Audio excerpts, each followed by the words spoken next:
Welcome to Inspiring Hope with Lois Hermann, a leading expert in professional coaching, clinical hypnosis, and energy clearing. Lois is an award-winning author of Chronicles of Hope. She has decades of experience in advanced hypnosis techniques, has conducted highly effective success coaching programs that have helped clients discover ways to achieve success, empower themselves, their families, as well as holistic practitioners to expand their practices. Get ready to be empowered with your host, Lois Hermann.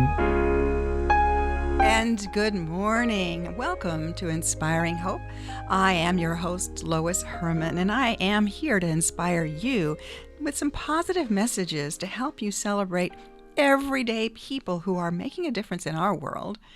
When we focus our thoughts and energies on what we love to do, we create powerful shifts that cause us to be more positive and more peaceful. As we lift our energy, we empower everyone around us. If we each do what we can to make small shifts in awareness, from kindness to healthy habits to simple happiness, we create ripples of hope. Join us as catalysts for positive change for our families, our communities, and our world at large. I hope you are inspired by today's show. And happy spring, or is it spring? Is it me, or did we have 2 days of snow this week? Yesterday woke up to well over an inch. It's beautiful, but it's puzzling. I know that the skies are blue and all that, but it's cold. I'm still here in a sweater in New England, and it's 32 degrees this morning. A little crazy, but I don't know about you. How was your Easter? Was it good? My Easter bunny brought me a huge big pile of mulch. So we've been covering our beautiful gardens, grooming up the gardens and spreading mulch. That was even, well, there was also some chocolate, of course, but it was wonderful. I tell you what's different, though, with my husband and I both being home, we normally would spend dawn till dusk on the weekend working on projects like this where we wouldn't stop. It would be, my husband, born and raised on a farm, his motto is burn in daylight, got to get up, let's go, there's still daylight, can't stop. And now what I've noticed is because we're home, we can take our time. We'll do a little dab here, a little dab there, a couple hours here, a couple hours there. It's really nice because we're not overdoing it. I'm not having to go to the chiropractor because this body that's been sitting at the computer all winter is now out there, raking and spreading mulch. So it's nice to be able to do things in small doses. So What are you doing with the extra time on your hands? Are you wasting this precious time on mindless junk? Or are you taking even a spoonful of this time to do something constructive? Have you learned a new skill? Completed a project that you've had on the back burner for a long time? Or discovered something meaningful about yourself? Right now is a good time to do a little bit of introspective work. And there's a lot of fear, there's a lot of worry, there's a lot of negative energy out there. I know myself, I even struggle with this. As much as I talk about and I use these wonderful spiritual practices and focus on positive mindset, I know that even this week I was dealing with some challenging situations, caused me to get into that mire of fear, and I needed to shift out of it. What did I do? Reached out to a couple of good friends just to have a conversation, people I trust. I reached up to my powerful guides to ask them to lift this heavy energy, and also went outside and mulched in my garden, and that felt good, just to dig in there with Mother Nature. And I have a team of people, my mastermind group that meets, and we're all what we call empaths or empathic, and everybody is feeling this intense negativity. You just go to the grocery store and somebody's there griping or having so much angst, and the other more sensitive people are picking up on it. So what we have to do is find ways to balance that, find ways to keep ourselves in a positive energy, because we're all dealing with different types of stress right now. You're listening to Inspiring Hope with Lois Hermann at WSMN 1590. I'm here every Sunday morning, and the show's also played a couple of other times during the week if you don't catch it on Sunday. It's also on their website, and this is streamed live on my Lois Hermann Success Coach Facebook page, so you can look at it there. You can also watch the recording after. Every week, I feature a new and different and wonderful guest that I was inspired to do this based on the messages that came through from my guides back last year as I was preparing for the second book. Jesus actually said, you need to celebrate the good people. There's so much negative news, and the negative, like attracts negative. And one of my favorite reference books is called Power versus Force by Dr. David Hawkins, and he quantifies the energy of emotions. And you know that on a logarithmic scale of 0 to 1,000, the lowest level energies are guilt and shame. They resonate at 30 and 50. Well, the energy of fear resonates at 100. It's paralyzing. There's no energy. It's crippling. So this is the energy that the world is facing right now. There's so much fear. What can we do to shift it up? Even courage is neutrality. Courage is 200. If we can shift up into courage, there are so many people who are doing inspiring things out there. And this is what Jesus had implored me. Please, you need to do something to celebrate the good people so that we can shift the energy to be more positive. I know I talk a lot about vibrational energy in my books.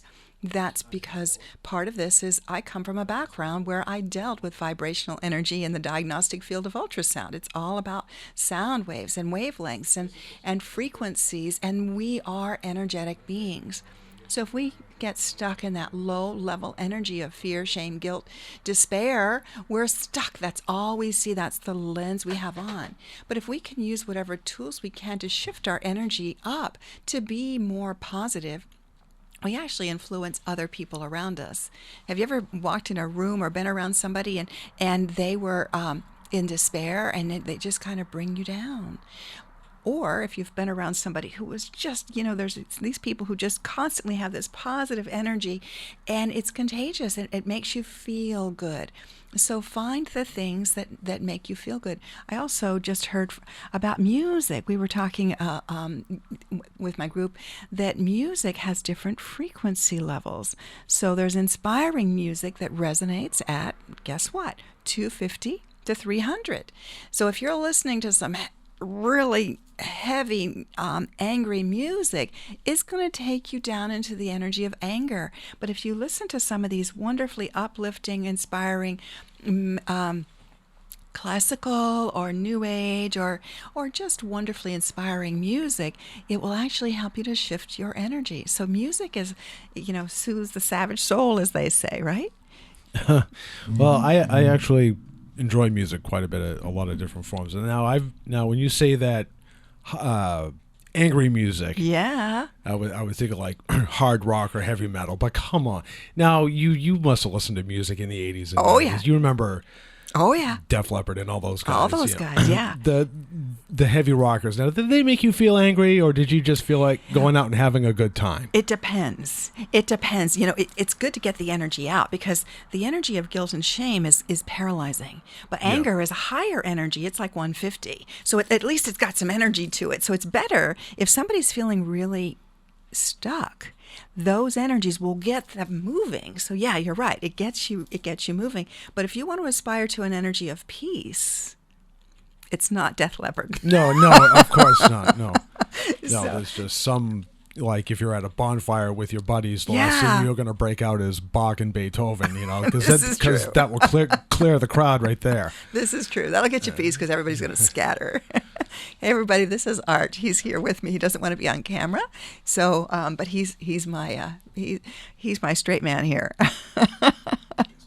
So I want to introduce you to my true guards here with me every week, which is great. But this week I have a very special guest, and this is someone who has dealt with people with all different types of negative energies. This is a wonderful woman who helps people to shift their energy, their mindset, and she does a lot of work with heart-centered work. She also is an avid pet therapist. So I'd like to introduce you to a dear friend, Dr. Laurel Kramer. Laurel is a licensed psychologist with over 30 years of practice, and she's calling in from Missouri. Good morning. Good morning, Dr. Laurel. How are you? Oh, I am wonderful. I heard that it's 32 degrees where you are, and it's 50 degrees and a beautiful spring morning in Missouri. So, good. Well, it's warming up a little bit. I think we're supposed to be hitting 60, but it's those extremes that we're experiencing right now, and we just have to flow with it. Yes, and Mother Nature knows what the trees and flowers need. Absolutely. So you need to go with that. Yes, she's in charge. By golly. So, well, Laura, it's good to be here today. Tell us a little bit about yourself. Well, as you said, I've been a licensed psychologist for over 30 years. I practice in mid-Missouri. I've lived in other parts of the country. But one of the things that I really try to help people with is bringing together the good parts of themselves and stepping aside from, excuse me, I have a little frog in my throat. Stepping aside from the negative parts of themselves and leaving that to the side so that they can move forward carrying the positive and helpful parts of who they are and what they've learned in their lives. And how did you come to get into this? You have an interesting backstory as to what happened early in your life that caused you to go down this path. Well, I'm the youngest of 5 children. I have 2 older brothers who are twins, and I had 2 older sisters, and when I was 6 years old, one of my sisters was killed in a car accident. She was just 19 years old. But that left an indelible mark on all of us, obviously, in the family, and we each moved forward in a different way. For me, she was the sister that taught me baton twirling, taught me how to knit, and a variety of other things. So it was a whole for me.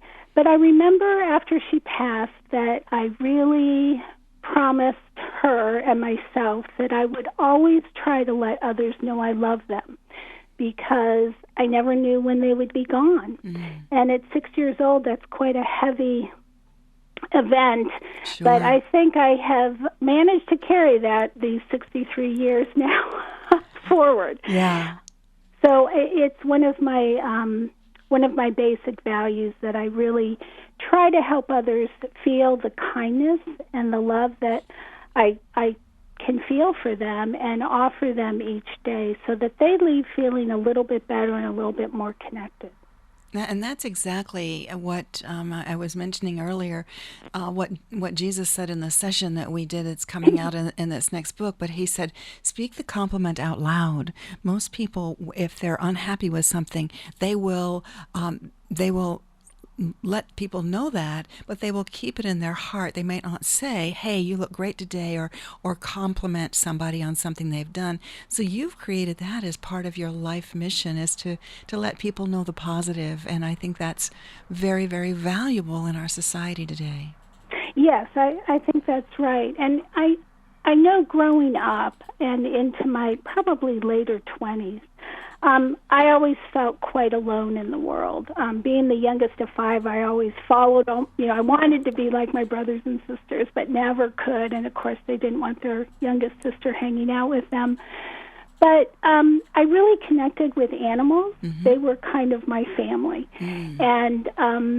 And so then when I was in my teens and 20s, I think that alone time that we have where we feel so different from everybody mm-hmm. and so alone inside really drove me to develop my spiritual connection with God.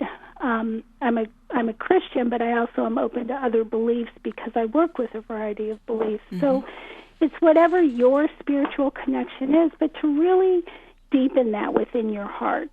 And then from there, you can use that to reach out to others in kinder ways. And you brought up Jesus, so that saying of what would Jesus do, or what would Jesus say, I frequently help my clients think like that when they're dealing with difficult people in their lives. Well, how would Jesus approach this person in that event? And it just helps them frame it a little differently, changes the tone of their voice, changes maybe the words they would say, and keeps them a little more calmer during the interaction. Exactly, and Jesus is probably the most famous of the ascended masters.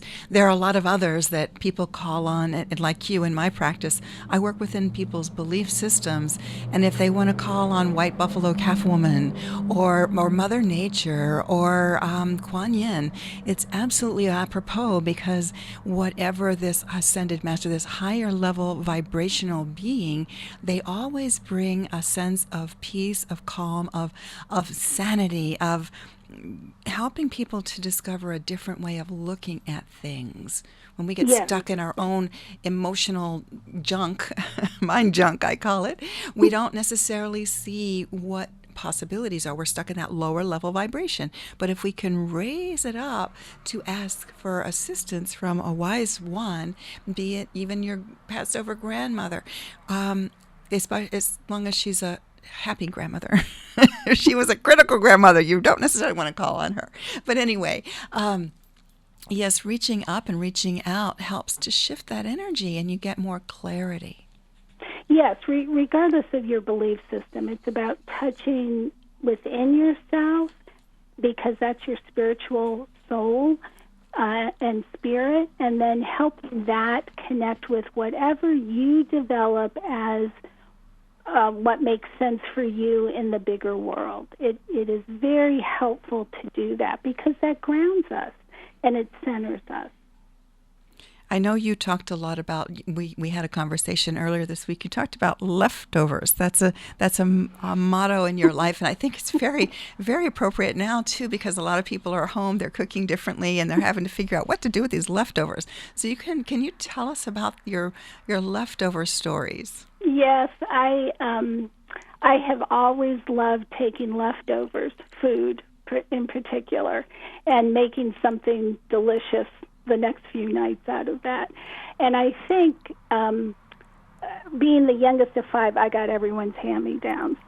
So I had to create new ways to use those things. And I'm still wearing some of my mother's hand-me-downs that I love. I feel close to her, but I'm still wearing some of those clothes today.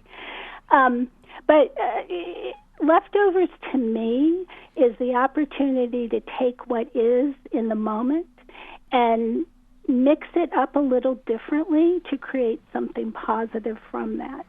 So when I was applying to graduate schools for my doctorate, that was one of the paragraphs in my application. I like making leftovers. And it seems that when you work with clients, when they bring in problems, that's where they are. So I help them take that apart, the ingredients, and mix it up a little differently. And they leave with something new to take forward from their own life where they're feeling so stuck. And I could see this where people say, well, I've always done this. This always happened to me. Well, take that always and mix it up. I like that idea. I know I often will say that I've had I'm like a cat with 9 lives. I've had major shifts in my life over this lifetime that I've lived. And basically, I've taken the leftovers and repurposed it into a whole different path of existing, shifting that energy. Yes, and I think all of us, and at any age, we try to do this when we have failures, or when we get divorced, or when we have a loss. Either we're laid off from our jobs, like many are now, or a big event like this COVID pandemic has really changed our lives. We're all going to have to look at what do I need to restart once I'm able to be back to work or back out in the community? What do I want to do differently? And that's kind of the leftovers of our current time. And we have this moment of pause almost in our community, in our world, to maybe reset some things for the positive. Some will choose positive, some will choose, negative, but I would encourage everyone to think about what are the positive things from this moment. And I'm very aware that I am a grandmother, so I don't have young children under my feet right now at home. And I have a husband, so I'm not alone at home right now. But for those that are home alone by themselves, this is a very difficult time. And they may be feeling more depressed or anxious or lonely. And this is also, so this is a time for them maybe to reflect inward and to do some inner work, as well as the mothers and fathers with the children under their feet, and they're pulling their hair out by, noon in the middle of the day. What am I going to do with today? To think about, these times will pass quickly. So find some way to connect differently than you have with your children. Maybe a silly game, or everybody dance for a moment. But more importantly, also, once the children are settled, or they're in bed at night or early morning before they get up, take a moment to center yourself again for that day. Use this time to grow at your age, at that younger age for you as a parent, so that you can be more intentional as you get through your week or get through your day or even get through the next hour with the chaos in the house. It's true. I know that, we're hearing, well, this is going to pass, and I say that this too will pass, but I distinctly remember being a new mother with my firstborn, and she had colic, and they were able to tell, and so every evening she would scream for like 2 hours, and I would sit there and rock her and cry, and the people, the nurses would say, this is going to pass, it's only going to last about 3 months, and at the time I'm like, 3 months? What? That's an eternity. But it did pass, and had I had somebody that was a little bit more inspiring to be able to give me some of these things to do to change my mind at the time, but it was very, very hard to go through this. So I can only imagine people with children underfoot that are, challenging a lot of different types of energy, or people who are in a house with someone who they're less comfortable with, like you. I'm comfortable with my husband, and like I've said before, and our friend Claire, who we blame everything on. She's the imaginary friend that leaves, that takes the last bite of this, or or leaves the pot boiling on the stove. So we get along fine, but I can only imagine that there are people who are having a lot of stress right now because of having to be in a place with that's more challenging. So are there suggestions you could give to people like that are less comfortable? Yes, I think sometimes if we can just take a moment to give ourselves, our heart and minds, a pause for ourselves. So, Lois, you and I know what it's like to be in a marriage where we're very alone and lonely. Yes. And that's why we are no longer in those marriages and have moved on. And you and I know what it's like to be in marriage or a connection with family where there's abuse going on. Absolutely. And a lot of fear. But we also know there are times, even in those difficult moments or those lonely moments, where you can take a moment, either step outside or go into another room, perhaps the bathroom, and turn on the shower. Yes. But just take a moment and center yourself that this too will pass, and lift up what is it that I need to learn right now so that when I am able to be out of the house or make better decisions for me, what is it? Who can I call then to reach out to start making a change? And those can be very frightening things to look within yourself for. But really, you're looking at the truth, and the truth is never scary. It sometimes seems really scary, but it's not. It's because you're touching that center in you. And that can be really important grounding for you just to get through the next 12 hours, emotionally safe, physically safe. But it's something I think that we forget in our frenzy of activity from day to day, to just take a moment and just close your eyes and check inside. Mm-hmm. Is this what I want to continue? If the answer is no, then ask your spiritual powers to help you find a way to get out of that as you move forward. And you will find in the next few weeks messages or ideas, or I could call so-and-so and ask for help, or for information to get to. And that's the beginning. We're in spring. That's the beginning of a new growth, and one that can certainly help you move into a new mindset, a new life. And as we go into these, this concept of understanding what is important to us, we were talking about touching base with that younger you. I know that there was a class that I've done a couple times, that's called In the Company of Powerful Women. Reassessing yourself at the second half of your life. And one of the things, the exercises we did, was to touch base with the teenage you, the one that had all the ideas, the aspirations, the visual, I want to do this, I want to do that. The one that was so excited about the potential of life before life got very real and shut down. So tapping into that younger you and ask, what was your passion? What did you love to do? If we could do a reset, what would you bring forward from your youth that gave you such joy? What would you like to do to bring that forward now? Yes, that is also an idea I use with many clients, especially when they come in and they're confused about their work life. Perhaps they started in a job line, a career line, and after a few years they're disillusioned with it, or it doesn't fit them. Or perhaps they thought they would be married and have children by their later 20s and they don't. Mm-hmm. Or those variety of issues that many of us face, whether we're male or female. I do ask them to do that, to think back, what did they love to do as children, even elementary age, mm-hmm. and then moving forward, because those are who we truly were born to be, mm-hmm. those gifts that we were born with.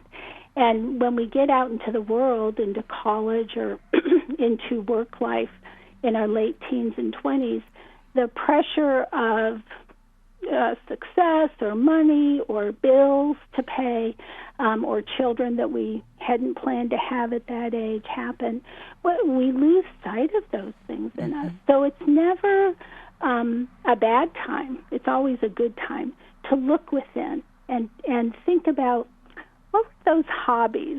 There are many people that retire and don't have hobbies, mm-hmm. or they have more free time in their 50s once their children are out of the house, and they don't know what to do with their free time. So they may turn to other things like drinking or something like that. And really, it's looking back and remembering, what did I love to do? What did I used to spend hours doing? And perhaps picking that up now, mm-hmm. even at an older age, can really help people touch that core self. I was talking with my sister the other day, and she said, all these people are doing things for other, they're doing all kinds of, she runs a nonprofit organization. She's a very busy lady, but she was saying that her guilty pleasure during this period of time is she's read 7 books or something like that. And I said, what? That was what you used to do as a child. You were the bookworm. That's what you always read. So that is tapping into that inner child. If that's what you love to do, do it. And don't feel bad about it. If this is, during this downtime, find what, be it pull out, like I've said before, pull out that old guitar and start strumming or dance or do whatever, whatever gave you joy. Go out there in the garden and talk with the fairies. Yes, I have a couple clients who enjoy making little fairy gardens. Oh, those are so amazing. In different parts of their yard. So that helps them touch into that child part of them. And when we do that, we release positive energy, and it actually releases endorphins in our system that are those good feeling hormones that lifts our mood and can really help calm you if you have anxiety or raise your mood if you're feeling a little depressed. The other thing is, if you have young children at home, just sitting down and playing a game from their mindset, not from the adult, but just letting it be the experience can be really releasing also, because then you're allowing their child to lead your child forward. I like that. I like that a lot, because the child, I do a lot of regression work in the hypnosis work that I do, and I take them back to the earliest happy memory of a child, and that 3-year-old is the one that has all the answers. It's pretty amazing. That 3-year-old that has the wonder and the awe, and they're just having a good time, and there's no pressure on them to perform or to be a certain way. That 3-year-old, 4-year-old, that young child is embracing life with glee. So I have my clients tap back in and get messages from that very young child, and it helps to shift out of this need to be perfect, this need to perform, this pressure that they've put on themselves. Yes, and also with pets. If you have a pet that you're very close to, I happen to love dogs and cats.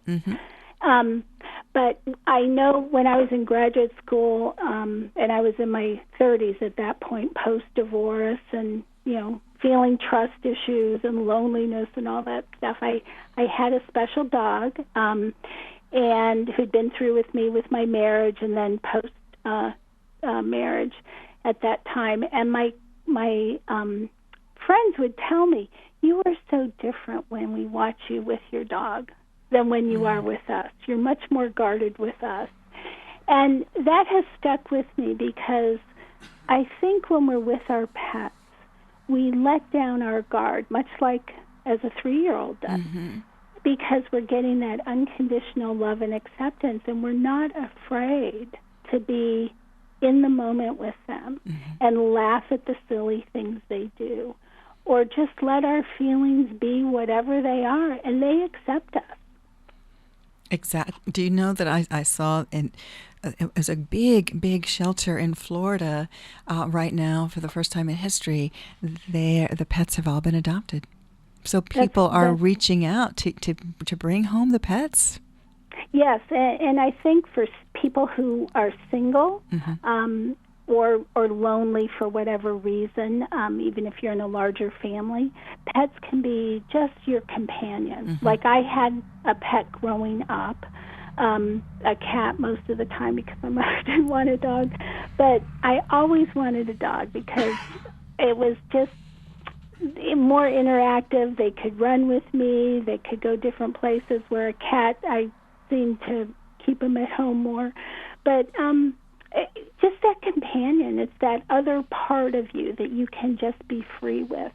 And you and I had talked about my pet therapy co-worker, Sarah, who I had rescued. My husband and I had rescued her when she was 1.5 years old, and she was completely undisciplined and everything. So we had to go through, growing her up in her mind. But after a year of training and love and trust and that kind of bond, building that bond, she has been in my office for another 13.5 years. Now she's a golden retriever? She is a golden retriever. Yeah. And I know that the days when she would come in, the secretaries, everybody, the tone of the office would change. Because when she comes up to you with that sweet face and says, hi, you can't help but smile and feel lifted. And then as she got older, she would just sleep in most sessions then in her elderly years.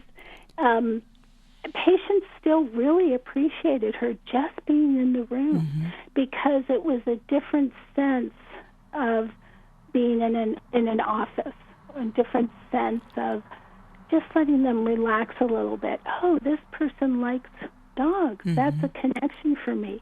They would understand me then. And Sarah really loved, we have intensive outpatient groups in our clinic with seriously mentally ill clients. And she loved going back to those groups and just greeting everybody. That was the first place she'd go every morning when she walked in the office. And they loved her, of course. So she passed away a month ago after 14 and a half years. But she brought so much joy into everyone's lives. And now we see on the news, obviously, pet therapy is widespread. Yes. But it's because I think pets give us that unconditional love that we so deeply want and that we need to give ourselves. And I'm so sorry about Sarah's passing, but I know she's ever with you in your heart. Oh, yes, and yes. One of the things about pets is they have no problem walking on your keyboard and saying, "Hey, pet me." I'm talking about a cat, or jumping up in your lap and saying, time for me now. Humans, we tend to not ask for a hug or ask for attention. They have absolutely no problem getting right in your face and saying, it's time to pet me. And we should learn from that. It's okay to ask for a hug or just say, hey, I need a little attention right now, please. Yes, and young children also do not hesitate to do that. But when we start getting into the schools, into elementary school, we start learning, boundaries are important, but boundaries do not mean that you cannot ask, hey, can I have a hug right now? There's some research that has been out for years that says a person needs a minimum of 10 hugs or 10 physical touches a day from another human being in order to feel well-being. And I know with this COVID environment, that's going to be very different when we're out in the world. But you can still reach out and touch an arm. You can still smile and connect that way. Right. And offer a verbal hug of sorts. Or just say, I wish I could hug you. I just want you to know I'm thinking about you. Exactly. That can be as valuable these days. Absolutely. And I've also heard that a hug is not just like pat on the back. A true hug that gives you those endorphins, it needs to be like 10 to 20 seconds long. It almost feels odd to hug that long, but it's very, very healing. Those are the more healing types of hugs. Yes. So you talked about, I want people to realize that most people are home now, but if you are driving, you're listening to Inspiring Hope with Lois Hermann at WSMN 1590, and I'm speaking with Dr. Laurel Kramer. Dr. Laurel Kramer is a psychologist, and she's here to share with us how she encourages her patients and clients to stay positive. And one of the things that you had spoken about was the whole concept of everyone is doing their best. There are so many people that are stressed right now, and if you go to the store, you might get sniped by somebody, but just realizing that everyone is dealing with a different kind of stress, and everybody's world is upside down right now. There's no normal, and people who are working extra hours. People who aren't working are fearful for their money, or they're staying home. There's just everything is topsy-turvy. And so people are dealing with it in different ways. What do you suggest? How would you inspire people to handle dealing with other people? Well, this idea that belief that, look, I'm doing my best today with what I'm carrying on my backpack. You're doing your best with what you're carrying on your backpack. And each day that may change, good, heavy or lighter. But when we interact with somebody and they respond back to us in an unexpected manner, either positive or negative, but let's say negative because that's what gets us all defensive and upset. I really think it's helpful to step back a moment before you get all involved and reactive and say, wait a minute, I know I didn't do anything to bring this response on. And even if you did, you can still fix it. But just to step back and say, boy, that was a stronger response than I expected in a negative way. Mm-hmm. Maybe they're dealing with something worse than I am today. So they're doing their best. I'm going to just take a deep breath and realize I'm just going to give them kindness back. Because if they're doing the best they can with whatever they're carrying that day, then what they need from me is just a little pat to say, hey, it's going to be okay. Mm-hmm. And so when you respond back in kindness, I think that helps.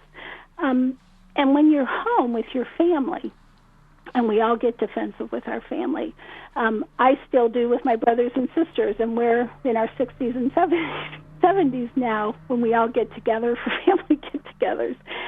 I have to step back and realize we all are bringing so many different things home. Mm-hmm. And I don't know what they brought, what happened to them when they came home, but we're home now. So let's just step back and realize, okay, let's just do our best for this evening. And sometimes our best is, look, I'm really tired. I just need quiet and to chill. Or sometimes our best is, hey, let's play a game. Mm-hmm. But I think this idea came about because my clients come in and they compare themselves to others. Mm-hmm. They compare themselves on Facebook. They compare themselves to their siblings. They compare themselves to their friends and neighbors. And they say, everybody else's life is better than mine. But in reality, they don't see the rest of the story. Mm-hmm. So it's giving somebody that acceptance of everybody's got a rest of the story.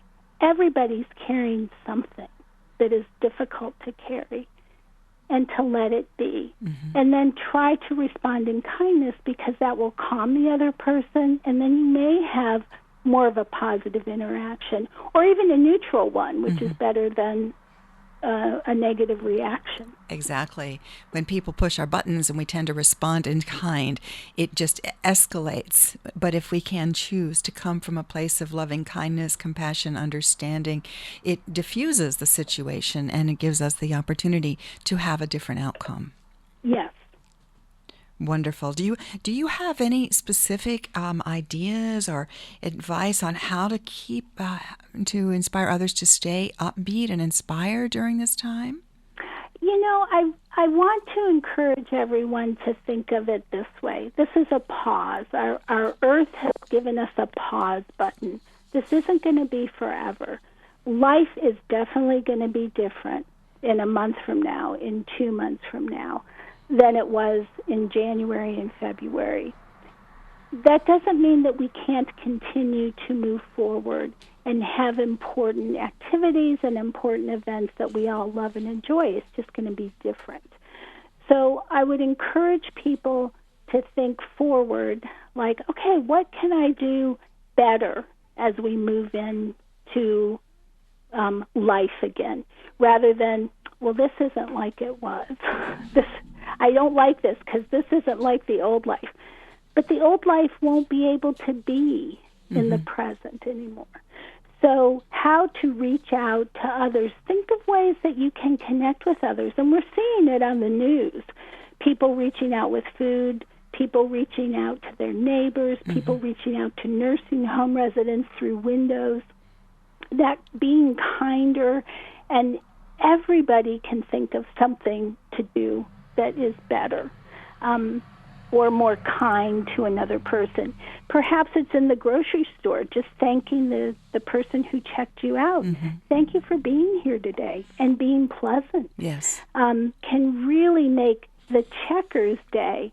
And when you offer somebody encouragement like that, it pays you back too. It Absolutely. lifts your spirit too.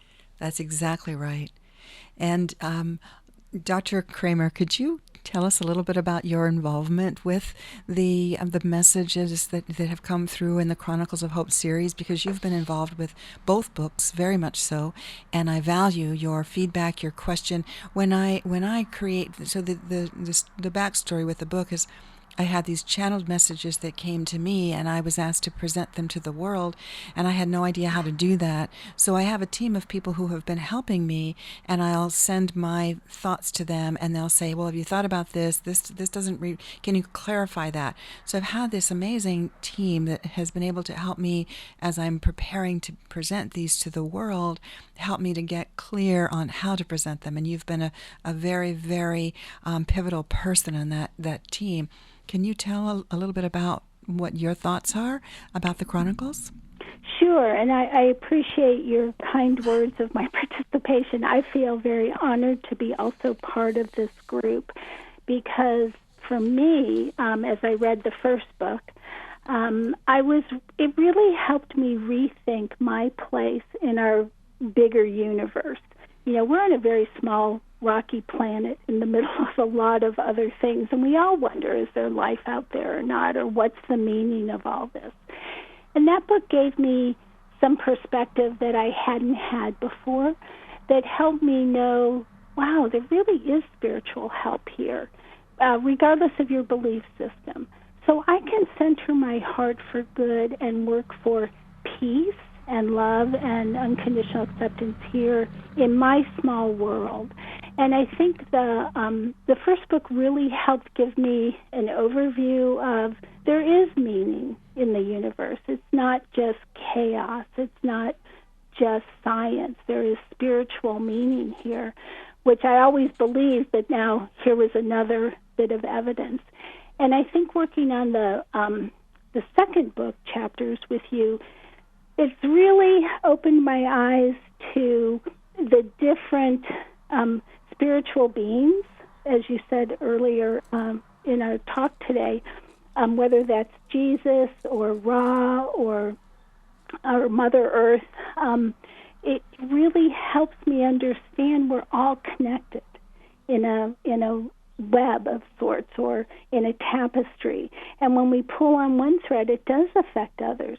But more importantly, I'm not alone. I can reach out to a variety of spiritual helps that gives me more power to do the work that I've been asked to do.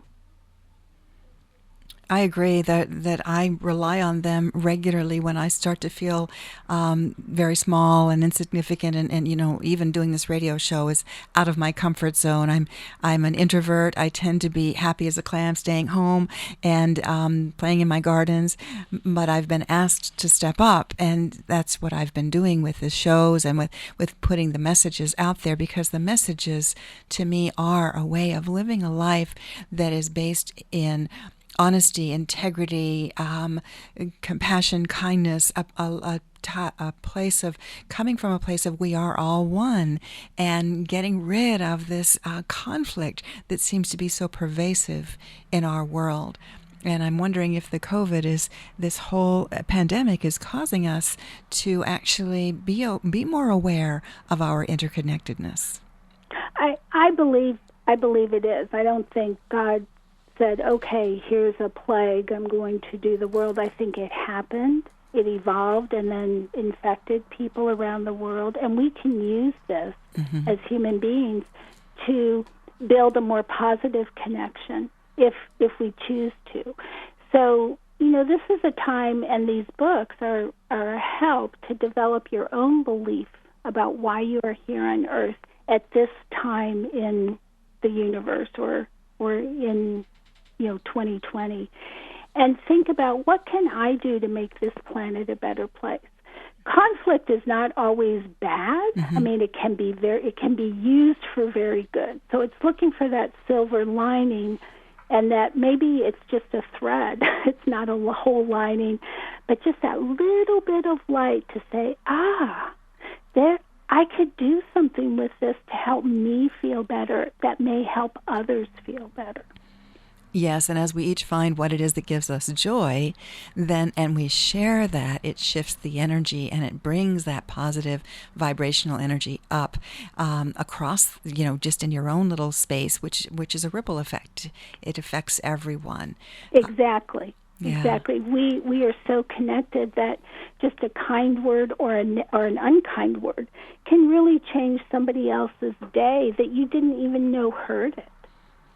Exactly. And oftentimes my clients will tell me, and everybody realizes this, at the end of the day, if you reflect on everything that happened, oftentimes that one negative sentiment is what sticks most in your mind. Many people might have said positive things, but the negative, for whatever reason, kind of sticks. It's more sticky. So allowing yourself to say, okay, what did I learn from that? What is the truth in that? What is their truth or what what are they going through that caused someone to come from that place of anger or angst or just that negativity? And what can I focus on that I need to improve on and help me be a better person? Because we can't change someone else. The only person that we're responsible for changing is ourselves. And as we change, as we evolve, as we grow into higher level spiritual beings, as I say, then we will be able to affect a change in our families, our communities, and ultimately our world. Yes. Yes, and it's also doing it the way you just suggested, also allows you to let go of being too self-critical. I'm doing the best I could today, but what can I learn from this? And then move on. Let it go and integrate what your next intention is to do it differently, more positively the next day. And you make a very good point. Many of my clients, when they'll start beating themselves up, and I'll ask them, would you say the same thing to your friend? And chances are no. Most people are more self-critical than they would ever be of a friend or someone else that they value. And so it's about valuing yourself, because you are important. And what you do and say and what you are matters. And as you value that important part of you, then you can shift into a place of energetic peace. Yes, that's a good way to say that. You are listening to Inspiring Hope with Lois Hermann. We're here on WSMN 1590 every Sunday morning, and they also play it through the week, which is great. You can also listen to it on my Facebook feed, Lois Hermann Success Coach.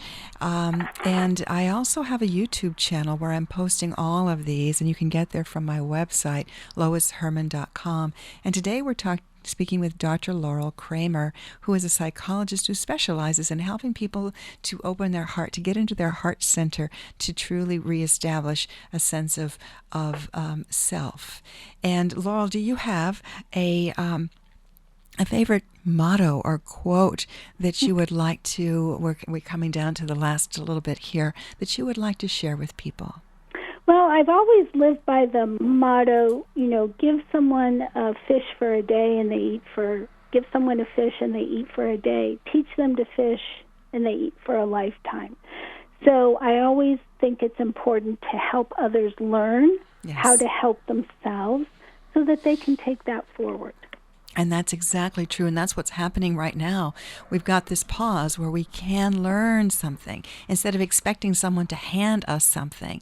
This is a time where we can all learn something new so that we can move into a new awareness, a new self, a new and uplifted being. I hope that's true. I so pray too. for that. Yes, we're in this together, and I value your thoughts, your feedback, and all that you are doing to help others. So everyone out there, I want you to think about, what could you do? What would you like? What would that little child in you like to learn to do? What would you like to do differently? And do it. Take the time to learn. You are listening to Inspiring Hope with Lois Hermann. I'll see you next week. Meanwhile, look up, stay positive, and be the light in someone's day. Thank you, Dr. Kramer. I appreciate you so much. Have a great week.